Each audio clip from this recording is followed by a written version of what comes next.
आता गल्ली बोळामध्ये ते मल्टी लेवल मार्केटिंग करणारे आले. हो.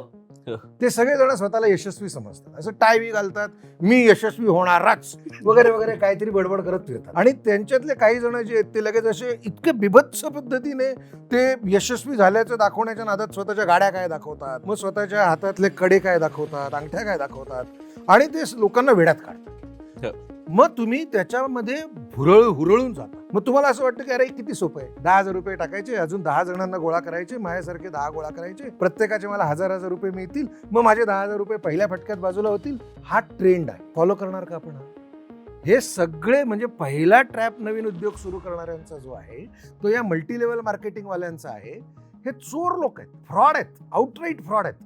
हे किती मोठ्या गाड्यांमधनं आले तरी यांनी उमेद मारली आहे जे नवे धंदे करू शकतात अशा लोकांची. मग आपण जर का असं म्हणायला लागलो की हे चालतं आहे म्हणून आपण इथून सुरुवात करू आणि कुठल्या तरी MLM ला जॉईन होऊन ते कॉन्फरन्स आणि ते सगळं मोटिवेटेड वातावरणामध्ये धंदे करू. म्हणून मला पुन्हा एकदा माझं म्हणणं आहे, मला चित्र काढता येतं का? मी आंधळ्यांच्या गावात राहत असेल आणि मला चित्र काढता येत असेल तर काय धंदा करू नको?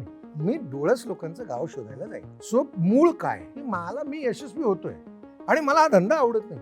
हे असं कसं कोणी म्हणू शकतं की माझी ना पॅशन ऍक्च्युली चित्र काढायची आहे, पण आता मात्र मी स्टॉक ब्रेकिंगच्या धंद्यामध्ये. का बरं आहेस तू त्या धंद्यामध्ये? तुला चित्र विकता येत नाही आणि तुला स्टॉक विकता येत आहेत म्हणून असं असू शकत नाही. ज्यांचं पॅशन आणि धंदा एकच आहे ह्या दिशेला जाणं हेच मुख्य उद्दिष्ट असलं पाहिजे.